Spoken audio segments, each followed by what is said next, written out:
Good afternoon. That's good afternoon in sign language. You must be wondering why Esther is over there. That's because we have some hearing impaired young people in our midst. And sitting over there playing the keyboard is Delattre Messiah. Delattre became visually impaired or legally blind when he was 7. And this year, he will be going into Nnamdi Azikiwe University to study public administration, defying all the odds of his society. Delattre was with us on last Friday, when we celebrated the World Sight Day.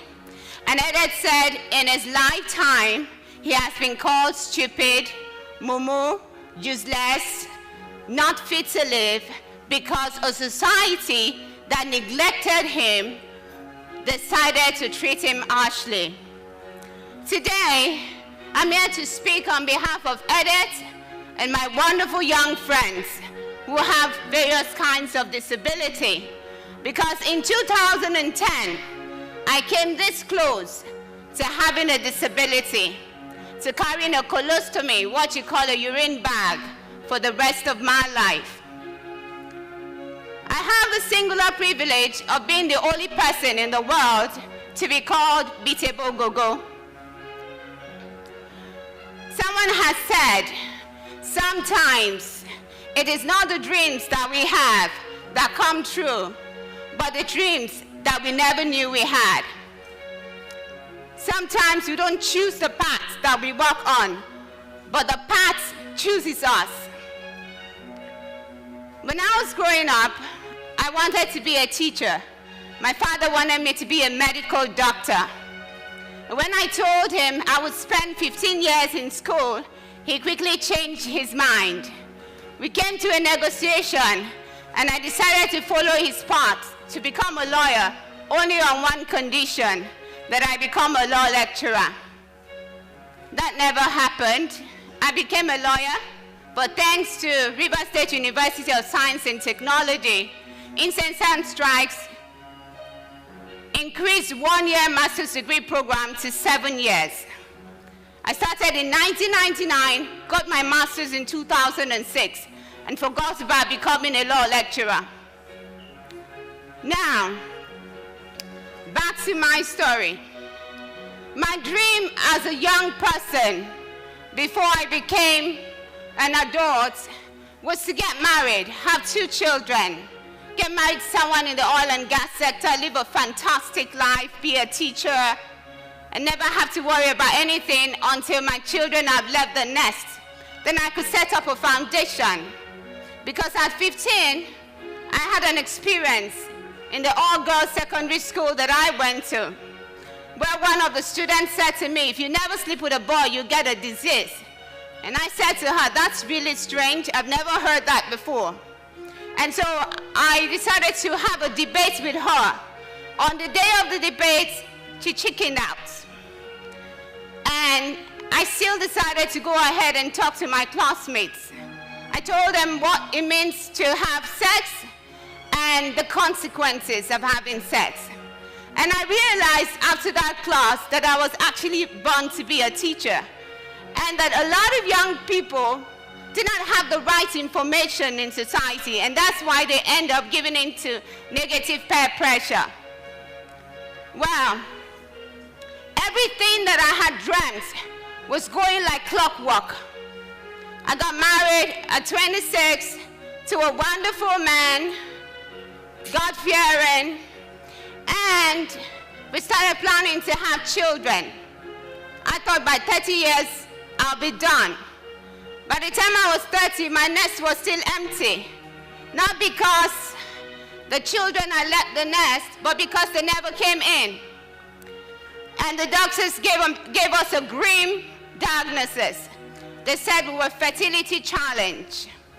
And so that started a journey for us, a fertility journey, where I had 2 fibroid surgeries, 1 hysteroscopy, and at that point, I also had an IVF that failed.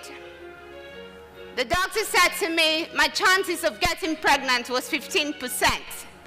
My husband said to me, there's really no point. We're Christians, we'll believe God for a child. And I thought that was the end of it. 2010, I started bleeding excessively. I would bleed and soak a chair. And I decided to go for a laparoscopy.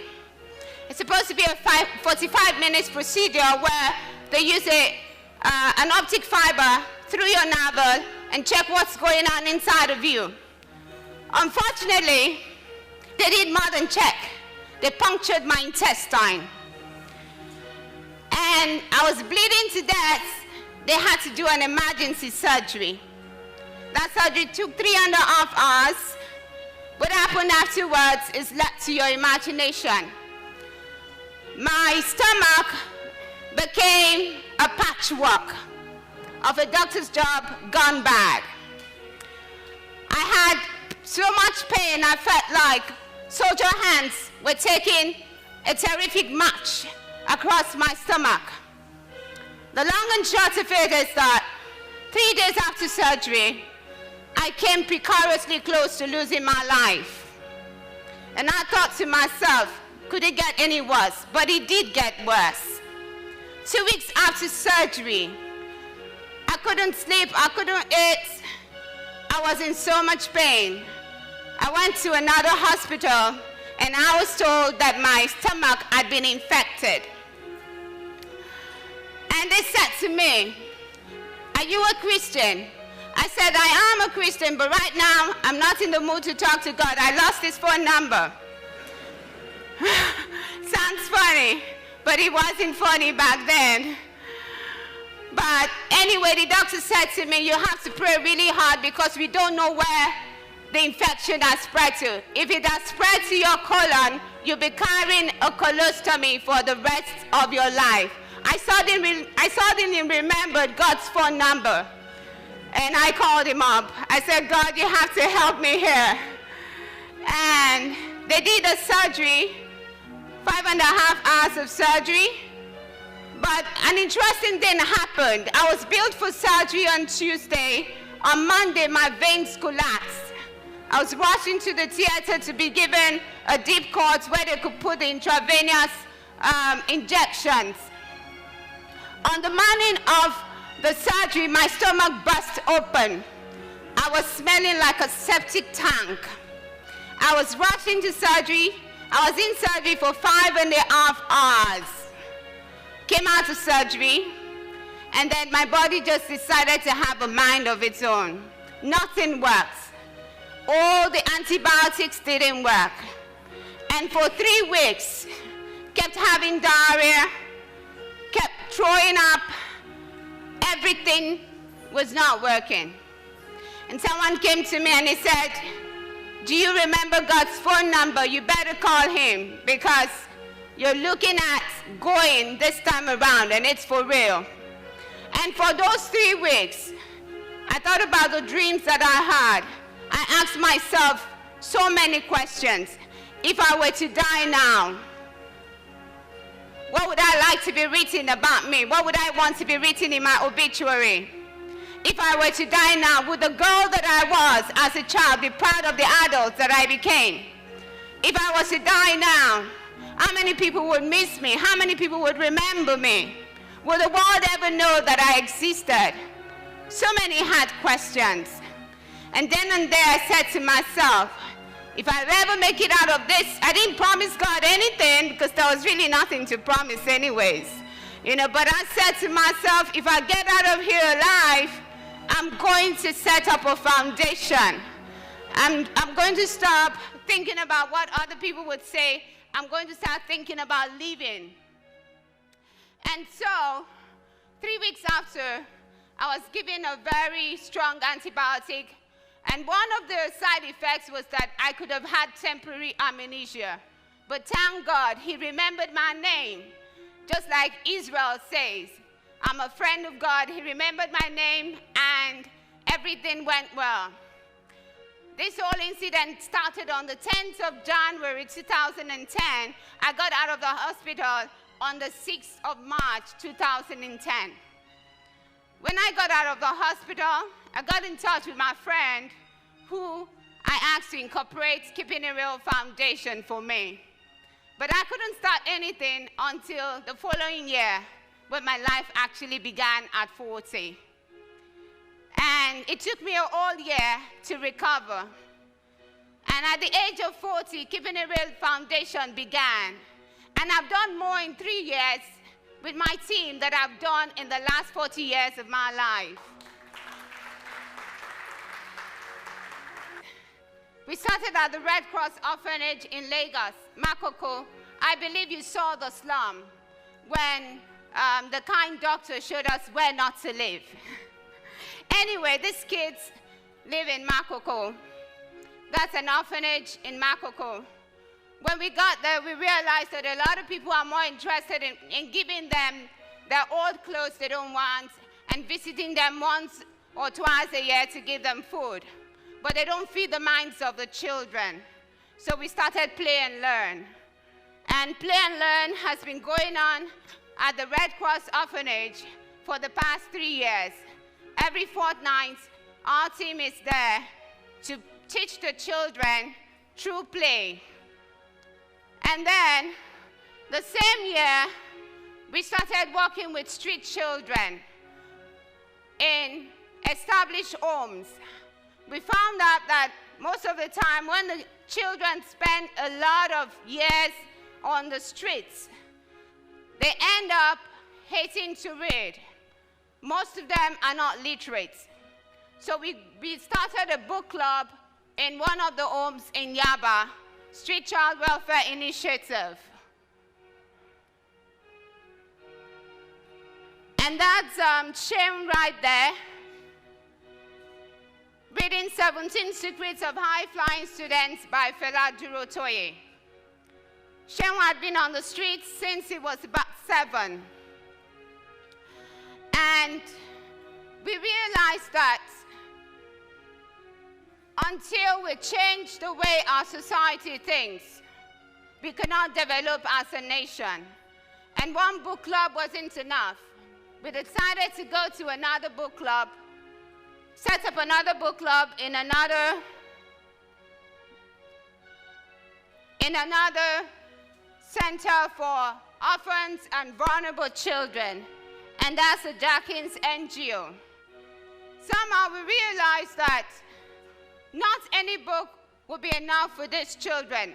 We needed to give them values. Content was very important for us. That's why we gravitated towards the 17 Secrets of High-Flying Students by Fela Durotoye. And then subsequently, we decided to collaborate with other organizations.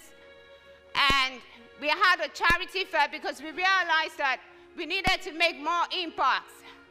And so we decided to collaborate with about 7 other organizations. And we had a charity fair in Lagos to raise money to be able to buy more books. And we were able to raise about 900,000. We bought about 340 copies of Fela's books and also 450 copies of Rage for Change. That was the charity fair. Those are the children from the orphanage. They did that Molwe, and that Molwe raised for us 150,000 naira, which we used to pay for the books.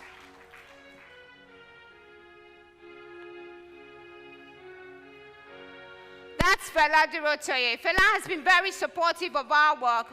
He has single-handedly donated 800 copies of 17 Secrets of High-Flying Students, which we have been able to donate to our target beneficiaries. On his 40th birthday, Fela decided to give back.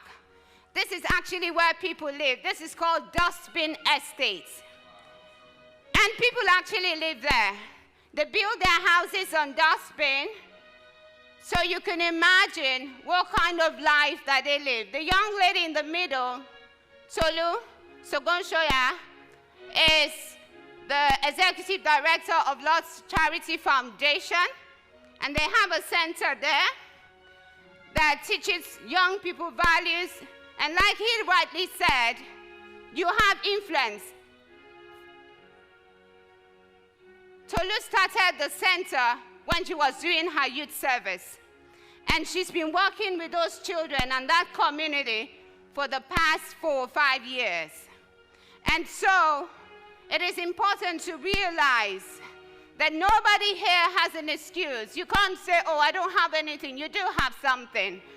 And the reason why I believe TEDx has been organized, spreading ideas, is so that you would have your own idea to change your community. I think I went back.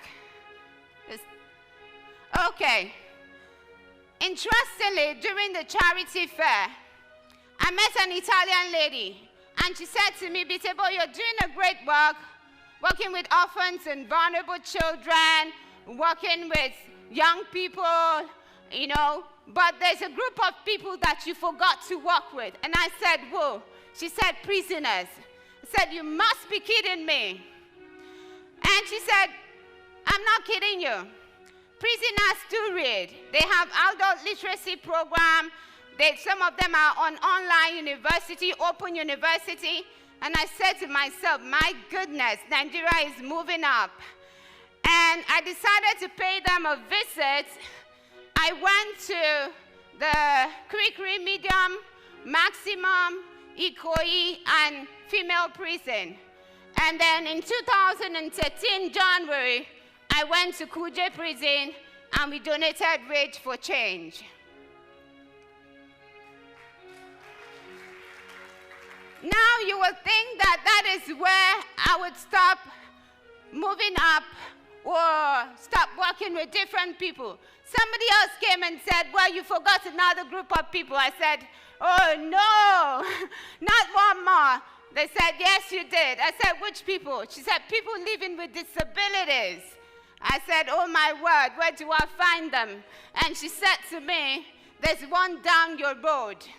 And I went to the Anglo-Saxon Center for the Blind, and we donated some money, and we also decided to try and get them some volunteers. The young people you see are actually street children in the book club where we support and run the activities of the book club. They actually go there to volunteer. So you can imagine how things have changed. Those that were helping are now helping other people.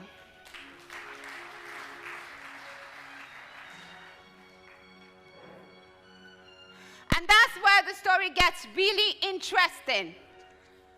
Dan Lamy, the executive director of Anglo-Saxon Center for the Blind, said to me, Bitebo, I hear you're going back to Port Harcourt. I said, yes, I am. What can I do for you? He said, well, there's some people who are very close to my heart. I think you should pay them a visit. I said, where are they? And he said to me, that's the special needs school in Port Harcourt.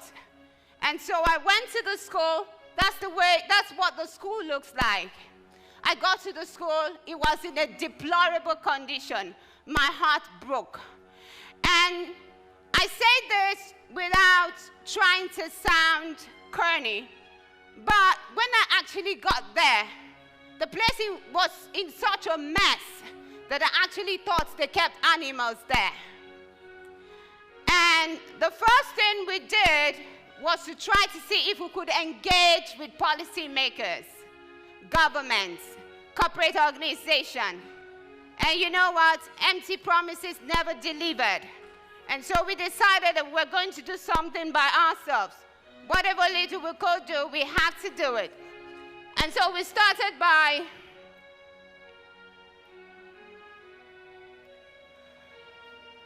okay, better behave yourself. Okay. Okay, more pictures. This is the living quarters. That's the dormitory.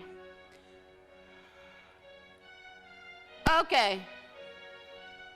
So, you can imagine going to school in such a condition. Would you be inspired to read? I don't think so. And so we decided that we were going to start by giving them educational supplies. But we realized that the children only learned 4 subjects. They didn't have a mathematics teacher, no fine arts teacher. And we said, what can we do to inspire these children? We felt that we should start a book donation and a prize-giving day. I want to use this opportunity to thank Perez Tigidam. Perez has been there for us right from the very beginning. And so this young man you see right there, he's hearing impaired, he uses crutches, but he's so intelligent. His mother is so proud of him. He was one of the best students. Chineye was one of the best in the ICT training we did last year. We had ICT training. We had about 13 different skills that we taught them. Maria over there, our in-house photographer, she's hearing impaired. She comes to work for us Mondays, Wednesdays, and Fridays. And we realized that until we give these children an opportunity, no one will give them that opportunity. Patitomi said, we're as strong as our weakest link. We can't get greater than our weakest link in this country. And so I want to say to all of you here, don't feel sorry for these children. Be their voice, be their hands, be their legs. And if you want to do anything important, invest in their lives. More pictures. Trying to get them to realize that you matter. What you learn, what you do matters to our society. And that's where we are at this point. Sometime in 2013, when we started the vocational training program at the special needs school, I went around asking for funds. And a former classmate of mine decided to step in and help us. He gave us a grant, paid for the house, paid for the rent for this property, paid for the furniture, paid for staff salary for 6 months, paid for all the accessories that we needed.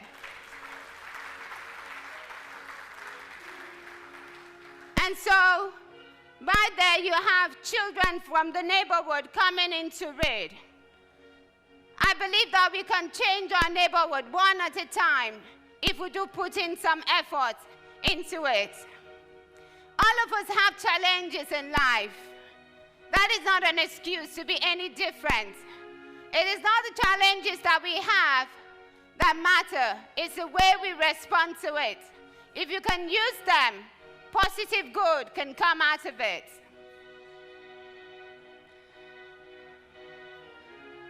In 3 years, we have achieved a lot, not so much, but with the help of so many people, we've done a lot.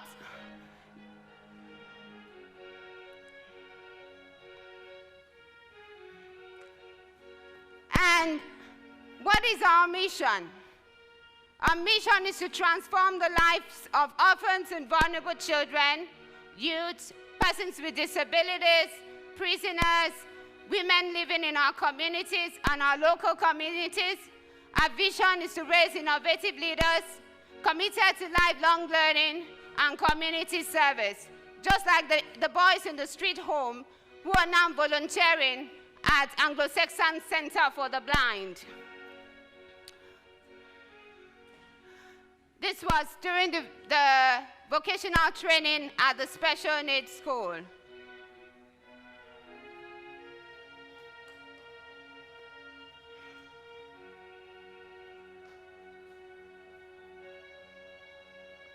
Okay, I just wanted to show you this.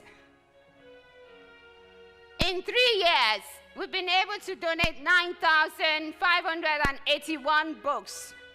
We have worked with 197 youths. We have taught 729 children. We have received 4,539 books. We have donated computers, braille machines, set up 2 book clubs, facilitated at River State University of Science and Technology, the university that kept me behind for 7 years, University of Port Harcourt. We've been to 4 orphanages, 4 street homes, 5 remand homes, and juvenile correction centers. We have given to 3 book clubs, 5 prisons, empowered 9 women. Women are not so strong on our list for now, but we're working on it, trust me. We have collaborated with 11 non-profit organizations because we know that even like Bill Gates, we can't do it on our own. We need collaboration. And in 2011, we had the first ever charity fair in Lagos. I talked about the prize giving stroke book donation day in the special needs school. I didn't come here to mount off our achievements. I came to ask for your support. First, not to give to us your resources, but one, to build a new Nigeria. I was privileged to be at the platform when Nigeria turned 50. And one of the speakers there, he said, welcome to October 2nd. And he was talking about the October 2nd generation.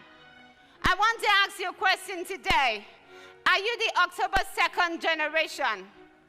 A generation that is willing to stop complaining, to stop criticizing the government, but a generation that is willing to do its part to make a difference, to create change in your environment. I didn't choose the path that I'm walking. The path chose me. But I can assure you, I've never been as happy as I am right now. And the epiphany that actually fuels my passion is the fact that the young girl that I was, I'm sure, will be proud of the woman that I have become. And my dream is not to leave my name in the sands of time because I know it will be washed away. I want to leave my name in the hearts of people, to be fondly remembered because I touched their lives. I stopped and I talked to them. I smiled at them. And like Edith, who is playing for you today, who would never have been here if I didn't stop to say to him, Edith, I know that you can do more than you're doing. And so all of us can do that, no excuses. Don't wait for your life to start at 40 like mine did. Don't wait until you have an epiphany, because you might never have the chance that I had. Thank you very much, and God bless you.